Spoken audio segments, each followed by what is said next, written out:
Thin Mints. Thin Mints is in charge of everything. Thin Mint loves to take a nap on my actual keyboard.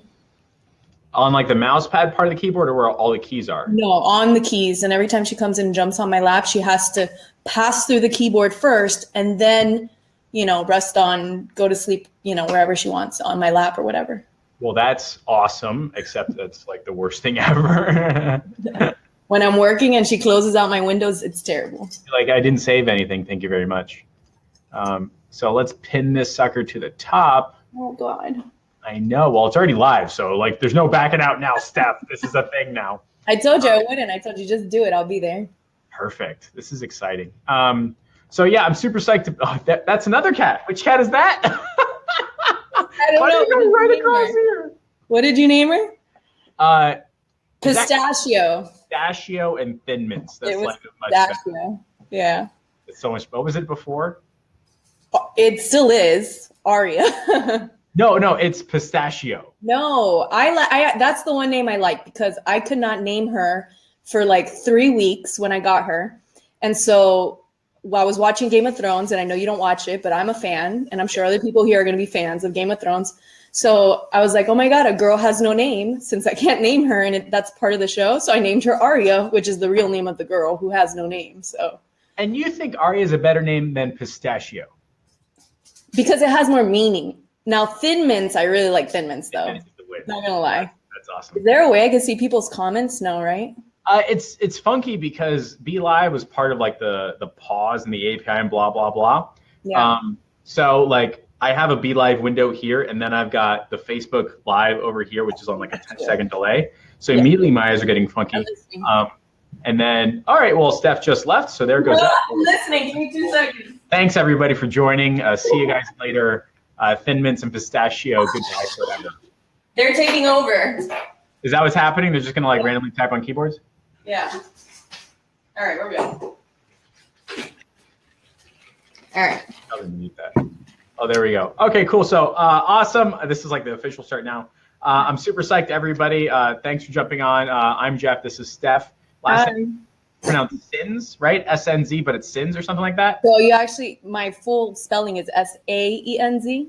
Well, why isn't that in your Facebook? I've been calling you the wrong name this whole time. I just haven't fixed it. Just haven't fixed it? What is that? Actually, good point. Good thing to talk about is back in the day when I was looking for jobs, I've never been one to post anything bad on my Facebook. You'll never see me doing shots or anything, out of the ordinary. But as a just in case, I'm like, let me change my name so they can't find me, and maybe something that might not offend me might offend them. So I just never changed it back. Now you don't want to change it back. That's so fun. Now my friends can't even find me. Awesome. Perfect. So, well, I'm super psyched to have Steph on. She's got a really interesting background ranging from she left college early. I don't know if like college dropout is the right term because it's not like you failed. Yeah, and I didn't even leave until last year, and I've been in college since I was in high school. If you really do the math, right? That's like a long time to never graduate. I know, but I have a reason, and technically I have my AA, but I just got it for. Am I allowed to like the word use shit? I guess so. Shits and giggles. We'll see what happens if Facebook just drops the group immediately. Right? It's the bug group. But so I went to a high school. It was called School for Advanced Studies. And actually, that's where I graduated from. And it's actually in Miami-Dade College. And we would go to high school for 3 hours a day. And then we would do college classes all morning. So I was actually enrolled in the college. So by the time I actually graduated high school, I had credits. Oh, okay. Yeah, I had free credits paid for by the state. And so after that, I continued and I went to FIU. But school was just never... Like I always went, obviously I had to, and I did like once when I was in class and I would actually pay attention or it was a subject I was interested, I'd ace the class, but right. I hated science. I hate history. I'm more of a numbers or math person. So I was going to FIU for a while, but then my career started taking off a lot faster. So I had to balance, school or career when I was that young. At that time, it wasn't a Facebook ads agency, right? It was more like PR and marketing, right? Like back then, there was no Facebook ads the way we know it now. Not even close, or if even in existence. Back then, I started, my first job was at a movie theater, Regal. and I was tearing tickets, working concession stand. And is that the career that was taking off? Like, yeah, it did. But watch what happened. I started that job when I was 16. My dad came home from watching a movie. He's like, oh, you just turned 16. Get up off your butt and you're going to go get a job. So that was my first job. I stayed there for 5-6 years in total. But what happened was, as soon as I turned 18, I was already made I get promoted really fast, right? So I had become a supervisor. At a movie theater, you're not allowed to be a manager because you have to work heavy machinery and it's illegal until you're 18. The day I turned 18, they made me a manager. Cool. So part of being a manager is what these movie studios do is, instead of spending hundreds of thousands and millions of dollars on all this television advertising, magazines and all that stuff, they'll put together a prize, say like $5,000, $10,000 in a cruise. And then all the managers nationwide, or all the theaters, have to submit a local grassroots marketing campaign that they did. Yeah. Right. So it was a lot cheaper for them to do it that way. So when I got to the theater, the majority of the people, the other managers there, were men, and men didn't want to do it. They didn't want to be creative. They didn't want to use paint or make posters or anything like that. So I was like, I'm the new manager. I'll prove myself. I'll do it. I had no idea what I was doing. I had never done marketing. I had never done anything. And so I just jumped into it, and I got local radio stations to come in for free. You have no budget, by the way, zero budget. So you didn't like your major wasn't marketing, or was it marketing? No, I actually started, and my AA actually is in law. Okay. So let me see if I got this straight. So you didn't graduate college. You only have an associate's. Right. You worked in movie theaters. Yeah. They had a competition. And that was the start of that rocket ship that led you to running franchise Facebook ad deals, right? Correct.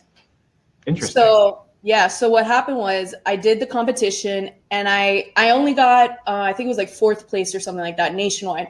But for Regal, they were like, that's amazing. We've never won anything. And that actually, I did the Disney college internship as well. So while I was away when I won, when I got back from Disney, they were like, hey, do you want this job? And the job was the district marketing manager, and I managed the marketing campaigns for 17 properties from Key West to Jupiter Beach. And that's where it started to skyrocket. And that's when I was 19 years old. So you were 19, you were managing like a region, right? A region, yeah. And then from there you moved into like government and PR work or something like that? Right. So I kept winning. So I would go. So now what I did is I took my methods, my grassroots marketing methods, and I would go to all the theaters and I would teach them how to do it and help them how to do it. And then we got 2nd place, and then we got 1st place. So we just kept winning, right? Now in doing this, I was building my portfolio. Like I always say, portfolios are the most important thing. I have about 4 of them, and they're like this thick, each of them, right? So everything you do, you made that flyer, I'd save it. I made this poster, I'd save it. I worked with a radio station, I'd take a picture. Yeah. So it's just tracking your accomplishments. So I would put together a portfolio. I saw the opportunity for a government job. It required a bachelor's. By this time, I'm about like 23, 24. And I was like, whatever. Let me apply anyways. And I went in, and it took them 3 months to hire me. And it was a panel interview. And they said, even though you didn't have the degree, your experience bypassed tenfold everybody who came in. So the city manager is going to waive it, and we're going to take you anyways. And that portfolio approach, is that like one of the 3 big mistakes that you see when people are approaching big companies with big budgets? Like they go, oh yeah, we've done all this stuff, but they don't have like proof. Verifiable old school proof, right? Yeah. So now we call it social proof, what we're showing, but you still need the proof. And actually in that interview, one of the things they asked me, they grabbed my portfolio and they're like, how much of this is really yours? And I'm like, because that's the other problem, right? Everybody steals, not everybody, but a lot of people steal other people's things and say they did it, but then you can't speak to it. So don't do it. I don't recommend that. Right. Because they're going to drill you and ask you questions. So when you can't answer, you look like an idiot. So I said, it's all mine. And they hired me. And my first 2 weeks, this job was marketing and events. So I would put on concerts, state of the city addresses, beauty pageants under the Miss America umbrella. Every type of event you could think of, I was doing, to the point where even to this day, I quit 2010 maybe, and they still contract me out to this day. So how did you move from like the PR, the marketing, doing events, weddings? Like I know there was like celebrity show-ups, stuff like that. But how did you go to like Facebook ads? Did they say like, oh, should you do Facebook ads? Can you do Facebook ads? Or did you go to them and say like, you need to do Facebook ads? No, so I'm always the curious student, right? And so I always want to learn, not necessarily in school. And that's the other thing. During this whole time, I'm taking like one class a semester. Right. I technically never stopped college because I wanted to make my parents happy. Yeah. All my friends, my best friends are doctors and pharmacists and all that. So I, want to make sure, even though my career was a lot further than them and I'm making more money, still, so, and the social norm is if you're not intelligent unless you have a degree, right? Yep. I disagree with that, but that's the social norm. So I always took one class at a time. And then finally the advertising started is, so I went from one government job to the next. I got another government job that required a bachelor's, running a cultural arts facility, doing all the events and all the marketing there. And while I was there, that's when I got my first taste of the real digital world with the posting. We still didn't have ads then, or as present as they are now. And they blow money, like my budgets were in the hundreds of thousands every year, but it's all on guerrilla style marketing. So I started telling them, hey, why don't we invest in this and this ad over here? And look, we could place this picture here or blow it up. And then I was like, okay, I'm kind of talking without knowing so much because I'm not educated. So that's when I found Dan Henry. Yep. Of course, I was in his beta group with a couple other people. This was like 2 years ago then, right? Was it? Yeah, I'm to this digital everything between what, like 3-4 years ago? I'd say 3 or 4, right? I think no, it has to be like 4 or 5. No, that had to be like 4 or 5 years ago. Okay, because I took Dan Henry's course. I think maybe like a year ago, maybe a year and a half ago. Yeah, no, it was definitely in the like 4 to 5 years. Yeah. Okay. All right. Yeah. This is when he was still in his other house in the basement, wood paneling on the walls. And what he taught me Facebook advertising then does not apply now. That's how much it's changed. But then when I learned it and I did it great, like very successfully. So then when I jumped into bringing on new clients and this franchise that I mainly work with now, I work with many things, but the main client is the franchise. They started we have these old school investors, very, archaic thinking. And they're like, oh, we want to do radio. We want to do newspaper. And like I said, I'm a numbers person, right? Yeah. So I made Excel spreadsheets for everything. And I'm like, great, we're going to track how much it costs to bring in somebody with that newspaper. And we're going to cost how much it brought to bring in people with the Facebook ad. Yeah. And literally, so I know most people here count leads as a click. The way I count leads is butts through the door. So if you like walk-ins. Yes, walk-ins. So you can click my ad all day. I can get clicks easily, but I want you to physically come in. I want you to physically book, or I want you to physically buy. Yeah. So until you've done that, to me, that's not a lead, right? So that's how I measure my results. And even then, it was costing, newspaper was in the $103 per person. Radio in the $83 per person. EDDMs, which are direct mailers to the house, are in the $60-something per person. Facebook ads I got it as low as $8 at some point per person coming through the door. So an actual gonna be a customer as close as you can get to the register type customer, not like leads or cost per lead. You're like, no, cost per customer, like acquisition cost, stuff like that. Correct. Right. Customer acquisition cost. Yeah, that's a better measure. And a lot of these investors are overseas in Argentina. So they're not in the spas to understand what's going on. So I had to show them numbers. So when I'm telling them, hey, when you're giving me, $5,000 a month to do marketing, this is where you should be putting it, to the point where it took about 2 years working with them that because we created a co-op marketing group where I managed everybody's all the same because they're kind of in the same area, until finally I started managing ones out of state. They decided, they're like, you're right. Your numbers are correct. We get more clients and better clients targeted doing it online, and we get more bang for our buck. So I've always been a numbers person, and I showed them the numbers and they were sold. So you said earlier, one of the big mistakes that people make when approaching big companies with big budgets is not having that portfolio. And I think it's interesting you mention that word, because as an agency, we have to use the same terminology that our potential customers use to describe their problems. So we call it social proof, right? Or we call it, just check on my website. There's a bunch of proof there. But if your customer still thinks in the terms portfolio, guess what you need to win the account? You need the portfolio, right? Physical. They like tangible, something tangible in their hands. I also had a website, which was stephaniesresume.com. I don't have it anymore. Somebody can take that. And then I also had, since I did events, I actually would bring in my iPad. I would, put it on the holder, sit it on the table, and just let it do a slideshow as they're interviewing me of all my events. So they're kind of distracted watching the slideshow. They're busy scanning through my portfolio. It's like, what question were we going to ask you again? We're too mesmerized by all the flashy silver things going on right now. That's awesome. So as if somebody's watching this and they have an opportunity, they happen to know somebody that works at a franchise in marketing or something like that, your big number one tip is really going to be get a portfolio, actually print it out, screenshot it, do the flyer approach, have proof of the ads, proof of the walk-ins. Is there a second and third big mistake that you see when you see agencies trying to approach big businesses? Is it they don't ask for enough money because these people deal with $10,000 budgets and you're saying $1,000? Or is it they're using the wrong metrics and talking about branding when they should be talking about cost per lead? So do you have a number 2 or number 3 big mistake that you see people time and time again making when they're approaching big businesses and big franchises about budgets?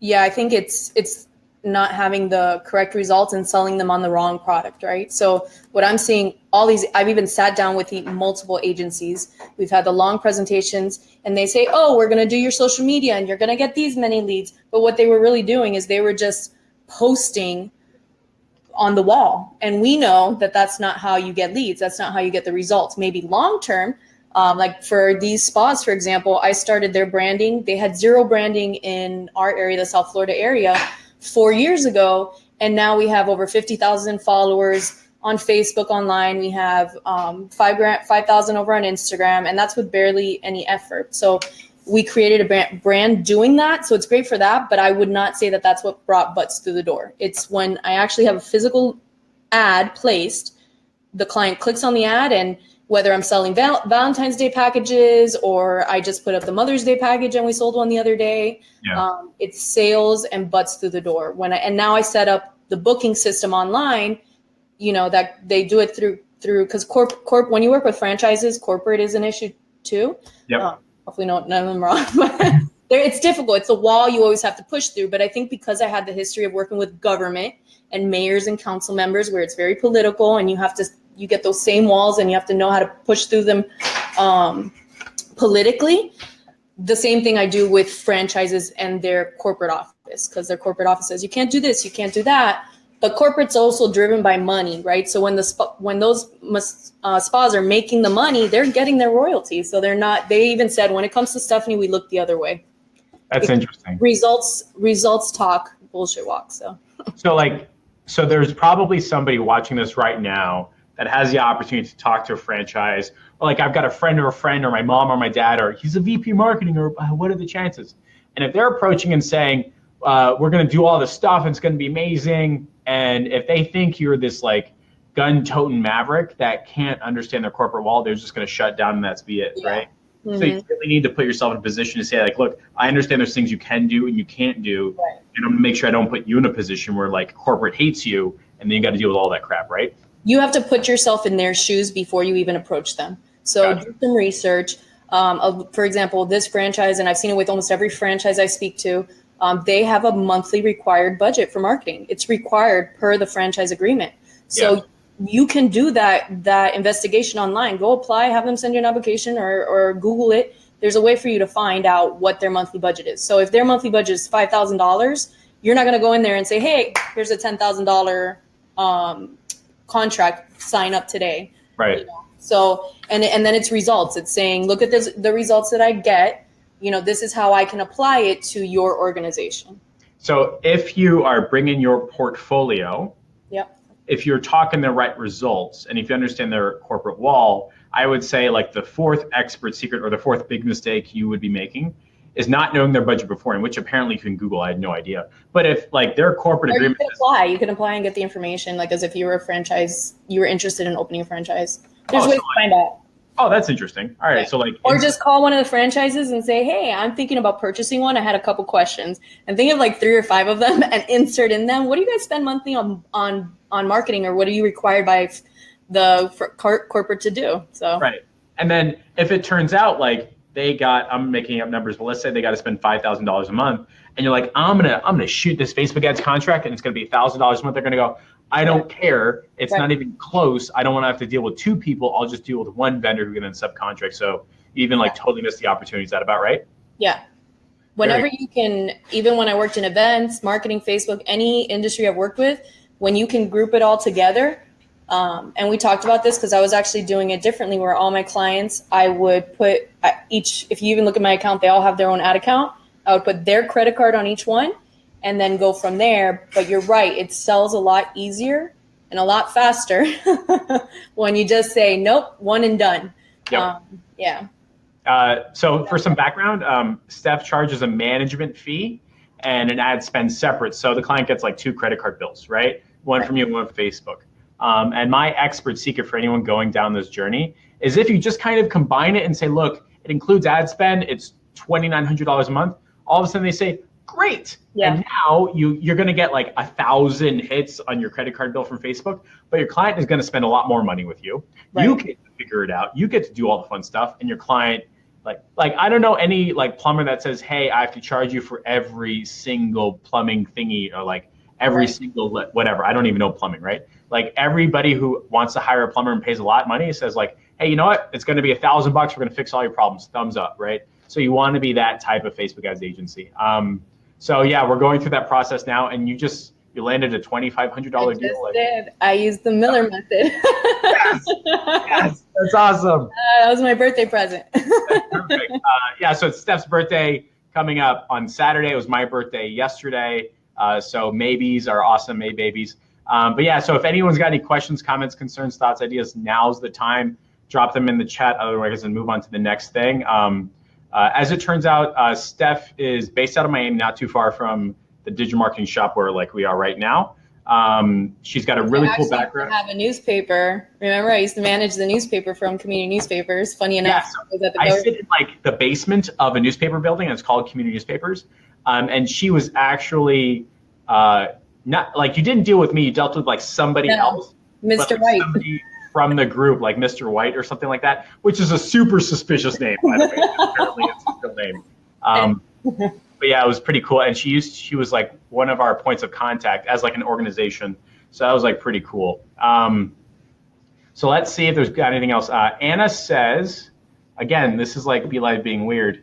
Anna says she does the same exact thing, and I'll bet she's referring to splitting it. But my last client, I did all-inclusive quote, so no September bill for Facebook ads. So I think genuinely like 100% beyond a shadow of doubt, you should be quoting, including everything, because people want their problem solved. Yeah. They want them being eliminated and move towards their goal, and they just want to pay once. Right. I found that like when I was starting my Facebook ads journey, and then people got 2 bills, they're like, oh wait, what's happening? What's going on? So it's kind of weird.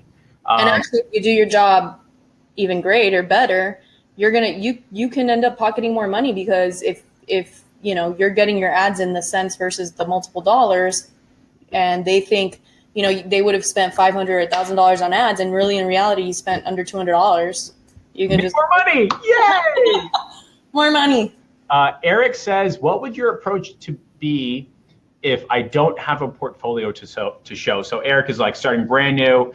What's your approach if you don't have a portfolio, social proof of results, things like that? So what would like your thought process be around that idea? So I like Dan's whole new student idea, and saying, hey, I'm a student. Can I do this for you? You just pay for ad spend. And then that's where you start recording. You have to build proof. You have to build a portfolio. That's what will launch you that much further, further. Because once people see the results you've gotten, so I would say do the student thing where, I'm a learning student. Let me have the opportunity to help you out for a month or a couple weeks, and then just screenshot everything. Even if you think you're not going to use it, still screenshot it. So, and this, whenever I'd hire assistants, I was lucky enough to have a mentor while I was going through all of this. And she, even to this day, she's still my mentor. And she's actually my biggest referral source. So that just goes to don't burn bridges. This is my old boss from the first government job I got back in 2008. So you don't burn bridges, you cultivate your bridges, and they will stay with you in the long term. So she gives me like 3 referrals a week. But anyway, so you screenshot everything. And my assistants would, and I would teach them, I would mentor them, say, you need to do the same, because they would come out of college with a bachelor's degree and then they couldn't get a job. They couldn't, unfortunately, I'm all for school. If I was a pharmacist or a doctor, right? We don't want surgeons doing anything on us unless they read a book, right? Right. But unfortunately, in the digital marketing world, schools cannot keep up. They've invested so much money in syllabuses and teaching. That's why last year is when I was going to FIU for marketing. I'm like, okay, let me actually invest in what I'm doing, and I spent more time talking to the students there, and they were asking me, hey, can I ask you this about your career? And I was so disheartened when I was seeing what they were teaching the students, because I'm like, this is not real life. This is so archaic and old school, and you're just taking these people's money. So that's when my dad used to always ask me, when are you going to school? When are you going to class? What class are you taking now? So finally I told him, Dad, that money I'm spending on tuition, I'm still studying, but it's going to courses. It's going to, and Jeff knows, I'll buy all of these guys' courses just because I want to learn everything. I may not know something here, and I take a tidbit from over there. And Dan Henry, I went to a webinar in a weekend, and AdCon, and it was amazing. So that to me is money well spent in our world. Because in the digital world, it changes so fast to the point where we're all at AdCon and we're like, hey, our power editor just disappeared. What happened here? Yeah, exactly. Everybody in the room freaked out for a second. We knew it was coming, but it happened when we were all together, which was hilarious. So schools cannot keep up. So the best answer is, if you don't have a portfolio, start a Curious Student. You can actually go back to my personal profile, January of 2017. You can see my Curious Student, as embarrassing as it is, people found it and started tagging me on it again. So if you're just starting out, do a Curious Student and start getting that snowball. Just did that today. I saw that. You did, right? Yeah. Get that snowball effect whenever you get a win, a result, a screenshot, anything. Take pictures of everything. Yeah, and we can't keep up. And I'm like, you know what? What I used to have is a box. At my desk, I would have a box, and every time I would do an artist writer, which is a contract for the artist, I would put a copy in my box. Every time I made a flyer, I'd put a copy in my box. And every 4 to 6 months is when I would take that box, and then I'd sit there and sort through it. So I guess now the digital box would be just shoot it in one folder. You don't have to organize it. Just shoot it all in one folder. Take one afternoon that you're not doing anything a Sunday, watch Netflix, and organize that folder. And there's your portfolio. So interesting. We've got another question that says, what's your favorite tactic in approaching new potential clients? So that could be either business owners or franchise, something like that. Are you actively pursuing clients, or is it really just referral source and you're spinning up results? Or what's your favorite tactic when you're approaching new clients? So recently, because I was really comfortable with all my clients, and I'm like, no, I want to start scaling. So recently I've been taking the Jeff Miller approach. So I did and I've been to BNI before. I did BNI the other day. I went to somebody signed me up for Chamber in a couple weeks. But a couple months ago, I started doing the LinkedIn approach. Yep. Which I forget her name, but I took that course too. And she's like, if you do this on LinkedIn, you connect with people, and then you can export the list and just contact them that way. I'm literally sitting on 3,000 contacts that I need to, sit there and reach out to. Can you imagine if I only got 10 of those? That'd be great, right? Yep. But what happened was, when I was doing the LinkedIn approach, people started messaging me. Just if you framework your profile correctly to where it's not your business, it's still you, but you're selling yourself. Yeah. They start messaging you. Hey, I saw your profile. You're exactly what I need. Let's talk. And I got contracts from that. And I denied contracts from it too, saying no, So I had so many calls and so many potential clients just through the LinkedIn approach. Yeah, just having a profile that confirms and converts. So way back in the day, you'd ask you'd ask your mom, what do you think of, what do you know about them? Or you'd ask a friend, have you ever done business with that person before? The modern version is just looking them up online, which is Google and LinkedIn and Facebook. And what I found is that when I had a Facebook profile that confirmed somebody's suspicion that they should take a meeting with me, guess what happened? They took a meeting with me, right? Yeah. That's just how it works. And that's why at my cover photo, I have what could you do with 30 new customers every month? And all of a sudden people message you, which is pretty cool. Yeah. But let's move into the second bullet point. Sure. I don't know if you want to share how much you're comfortable with, the type of industry your franchise is in or all that. But I know that you've got a couple offers that are consistently working and then are getting people into the customers, into the stores, things like that, to a point where each location is getting 50, I put leads, but it's really walk-ins or customers, right? Booking, actual bookings. actual bookings, which is a lot Yeah. more powerful than a lead. Yeah. Like, and I just started going down that path with my car wash customers, saying like, look, for $10,000, I will guarantee you 200 customers, right? Yeah. And so that's kind of like closer to what you guarantee, and that's what I'm learning from you. But is there something specific that you could share with the people like looking to grow their agency that happen to know of like a franchise or someone in your franchise space, like an offer that just works time and time again? Yeah. And this is where I disagree with a lot of Facebook advertisers. I think you have a different approach too. And people say keep the offer under $50. I see that all the time, which is fine because the main service they offer is under $50.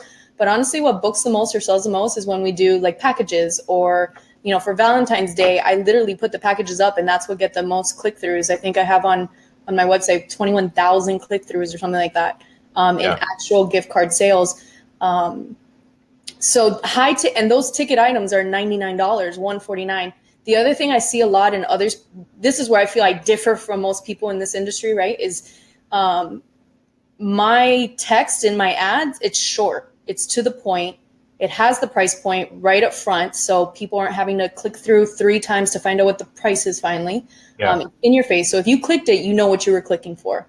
And it's very short. Like if I have to push see more, then I probably won't, unless it's just a contact phone number. I'm not going to write anything more than that. And this is massages, or is it like massage and facials? Yeah, that's the main franchise. Yeah. Got it. And the base price point is $50. So, and it's a month-to-month type thing. The other thing with franchises that you have to remember is you have to be able to prove or even know yourself that you can handle multi-locations because it's not a copy paste. And I know I've heard it in your talks before, what you do for one client in this county, you're not going to do for a client in that county. So yes, it's the same brand, but my targeting is completely different. What works for my New York spas does not work for my South Florida spas. Nobody in South Florida really wants to go to a sauna. Everybody in New York is going crazy over saunas, right? So the approach is very different. But you have to be able to prove that you can handle multi-locations because it's not that easy. It's because it's not a copy and paste. And if you think you're just going to be able to copy and paste it, then you can't do franchises. So I'm exploring the franchise opportunity now in my car wash and my bike shop. He doesn't do franchise. He's just got multiple bike shops. And what I found is that when I do customer research, like the reasons why you buy a car wash in Texas is different than in South Carolina.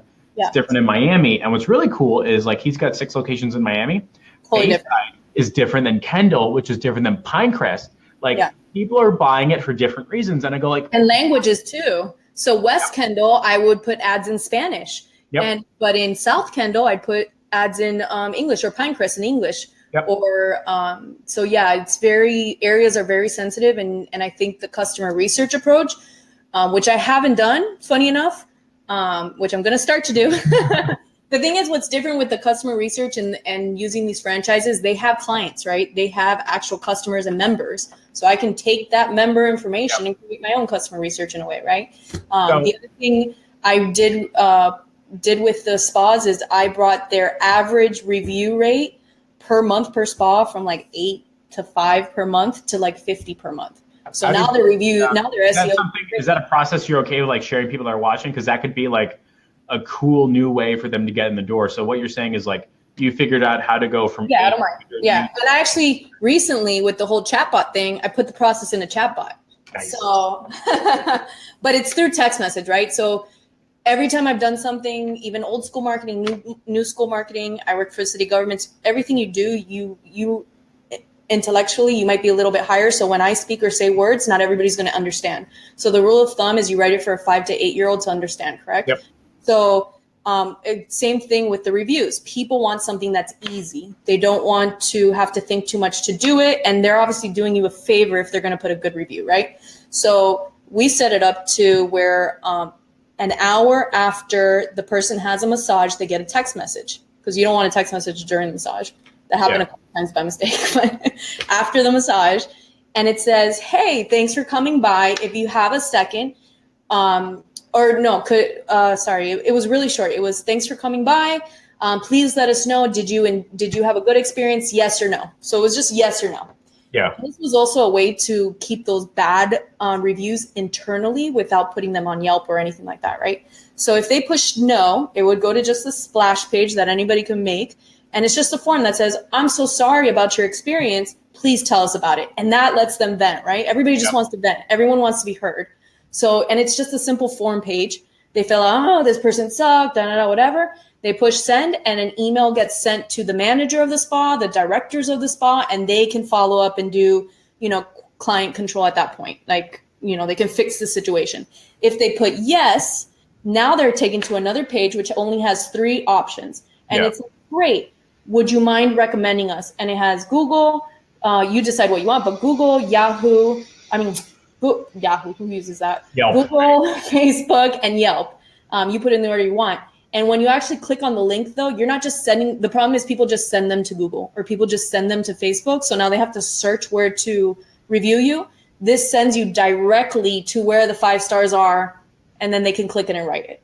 So we saw that in just taking them directly there and through as little amount of steps as possible, people will review you. So, and also at the end, hey, thanks for reviewing me. Here's a free hot stone for next time you come in or something. And hot stone's like a type of massage, not you're throwing a rock. Yeah, or aromatherapy, anything that's low cost, anything that's, hot stone's not going to cost because it's something they already have, or aromatherapy's in the sense, sugar scrub costs them like 3 cents. It's an incentive you're giving them and rewarding them, and it's just going to make them happier, and it costs you 3 cents to do it. So if somebody's watching this and looking to grow their agency, scale it, they're trying to get those initial batch results, and they happen to know of a place that, like, they're not called massage parlors, right? They're massage clinics or something like that, or like. You can't call them massage parlors, but like totally not even clinics. No, it's I guess it's like a day spa or a place that does massage therapy. It's massage therapy. Gotcha. Okay. Massage shouldn't only be a luxury. Right. It should be something that you do for yourself and health-wise on a monthly basis to maintain your health. Gotcha. Okay. You got it. I've never gotten a massage before, but so. You will. Happy birthday. There you go. So one of the offers that consistently works time and time again that you're saying is like, take their special. They got a Mother's Day special, Valentine's Day special, or a weekday special. Let's say there's always a special, right? Yeah, or you create the special, whatever. You want to fill the books on a Monday through Wednesday. Hey, if you come back Monday, and this is the slow times. If you come Monday through Wednesday, between these hours, kind of like a happy hour, right? You get $5 off. You get $10 off or whatever using this coupon. And that's the entire ad, right? That's it.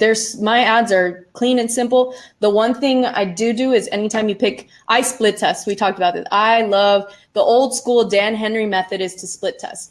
Yeah. Now Facebook makes it easier for you, and they actually will split test genders and age for you super quick. But I don't only split, now that I kind of know my customer, I know who's going to click what, because I know their target audience after 4 or 5 years. I don't really split test genders and age anymore. What I do split test, oh my God. That cat on the wine? She jumped on my wine rack. Wait, everybody can see it. There you go. Yeah. Yo. She can figure out how to get down.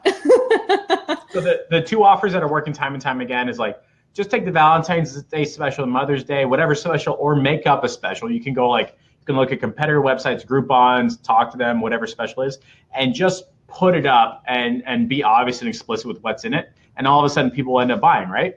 But split test. So what I split test is usually 2 static images, a slideshow, a video, and sometimes I do Canva ads, but I don't really like those things.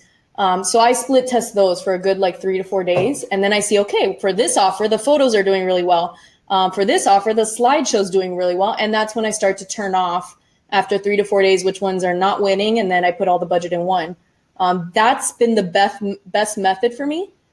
Split testing images or video. Like if you're not sure what image to use, put them both up. Split test them.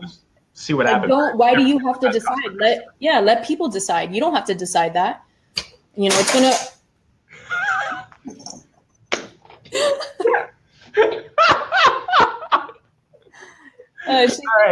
All right. So that's super interesting. We're going to go over some questions, and then we're going to kind of bring this to a close, the honor special. So if you got any questions or comments, now's the time. I'm just going to go from the bottom to up. Let's see. How do you price your services? You spoke about the fee you charge. What questions do you ask a client or find out how much to charge? What's your thought process? I know that's it's changing, but what about what it used to be, what it could be in the future? Yeah, what it used to be is pretty much based on their budget, and you don't want to max their budget out, right? So if they say their budget's 3,000 or 5,000, you don't want to come out with a $3,000. Oh yeah, it's going to cost all 3,000. So if you say okay, 1,500 or 2,000, they feel like they're getting a good deal because they're getting these great services and they're saving money at the same time. And if there's another marketing thing or something they want to do on the side, they can afford to do that month. So that's kind of how I've always priced it. Now I even don't like to say franchises so much. I specialize in multi-location, right? Because then That sounds better than franchise, to be honest. Right. Yeah, because you can have both. You can have multi-locations of something, or you can be part of a franchise. But anyways, but when you're working with the individual doctor or the individual other med spa that's what I got the other day, a med spa, and I feel like in the past I had underpriced myself. And I know I did not want to approach these people underpricing. And actually, it was like 4 or 5 months ago, there was a doctor that has this AIDS thing, a treatment coming out. And I was like, you know what? I don't know if I want to do this so much because it's really challenging, but let me like overprice it, like crazy number, to where I know he's going to say no, or he's at least going to like try to negotiate it down. No, he signed it right away. There was no negotiation. There was no thought about behind it. It was, oh, that's it. I used to spend 70,000 in marketing. Okay, great. Great, fine, sign it. That's so weird. So like, I think we undervalue, or we're too scared. And I told you, what I did with the med spa the other day, I even went short a little bit because I was like, I chickened out a little bit. And I'm like, no, you just need to say, this is my worth, this is my cost. And Jeff does it really well. And if you don't like it, go try someone else, you know? And that's really like a mentality, an approach you can only have if you've got like your bases covered. Like if you already have like 10, 15 clients, then you can afford to have some risk, right? Like if you're just starting out, try to like get some clients first. But I had like the same journey. Like I pitched a chiropractor at $5,500 a month. He didn't blink an eye. He's like, look, I'm going on vacation. We'll talk after. I was like, you got it. And you're probably guy, he didn't blink an eye at 10 grand a month. He's like, okay. I was like, what? So now I'm trying to figure out like a $25,000 package. And I'll bet you dollars of donuts. You could do it. Yeah, it's going to happen. Like you just have to like get that journey moving. I don't think I could have started like internally in my heart at 25 grand. You have to like earn the way the universe pays you back type of approach. But it's totally possible and totally doable. But I think her question was more like, I think you start off charging a flat rate and then you'd manage your spend, a flat rate of like $1,000 or $1,500 a month. Yeah. You got like 8 franchise locations or 8 multi-unit locations. And now you're figure out your time. You say, if I'm spending 8 hours and I'm only, or whatever, a day and so many days per month, and I'm only getting paid this much, is it really worth that for my time? Yeah. You have to value yourself and say, oh, when you do the math and it comes down to $10 an hour, nobody wants that, right? Yeah. But if you're getting $50 to $100 an hour, all right, fine, we'll think about it, you know? Then it becomes worth it. Right. But now you're moving to like a flat rate where it includes ad spend. You get to do more fun stuff and things like that. Because most people, like nobody, like they buy the map, the strategy, and the process. They go, all right, you're qualified, that does it. But they really want to pay money and get a result. That's why like liposuction still exists. I want to pay money to lose weight. That's why personal trainers pay money to gain muscle. So people are paying you for customers. And so if you can shortcut that approach, then all of a sudden it works. And once you show that you've provided, for example, I started with South Florida, and you know, the results were being shown and they were getting the numbers to where the New York's franchise owner, which is totally separate, has nothing to do with it, in South Florida, he called me up and said, hey, can we meet up? And I actually happened to be going to New York at that time. I'm like, sure, let's have lunch. I thought a lot of them just like to consult and ask me questions. Hey, what are you doing down there that I could copy? He's like, so how much is it that I can hire you to do what you've been doing down there up here? And I'm like, I did not know this was going to happen. So like a large number. And he's like, okay, here's money. So it's like, once you show results one place, it's kind of like a spiral to like where now recently the Texas owners are like, okay, I want you to start doing my Texas. I don't like that lady so much, so I'm probably not gonna do it, but I want you to start doing the Texas. And they're all trying to combine too, where they're like, okay, we need one person to be in charge of all the franchises in the nation's marketing. So it's a spiral. That's why I say the number one source is referrals. Yep. And I've never maximized that. I'm gonna put a post on my Facebook the other day, in like a couple of days, saying, anybody want to make $200 to $500? Let me know how, and I'll DM. Right. That's simple. I think that's a great thing. And I never thought about it. And people would just refer me because they know I do a really good job, and they're really, anybody I've worked with understands how I work, and I'm very dedicated and focused, and I get results, and I'm all about results. And I'm very honest too. So if you're talking to a client and, kind of skirting around issues and saying, oh, this, I don't know, like this campaign obviously sucked, but I'm not going to say that, like, no, this sucked. Let's not do it again. Let's figure out a better way to do it. So I'm very honest. And I think that honest method and real method works, which is why, yeah. So Jeff has the same real method. Just like the more you curse, the more people pay you. And it's like, I see that. Well, that's the Dan Henry method, I guess, right? Pretty much.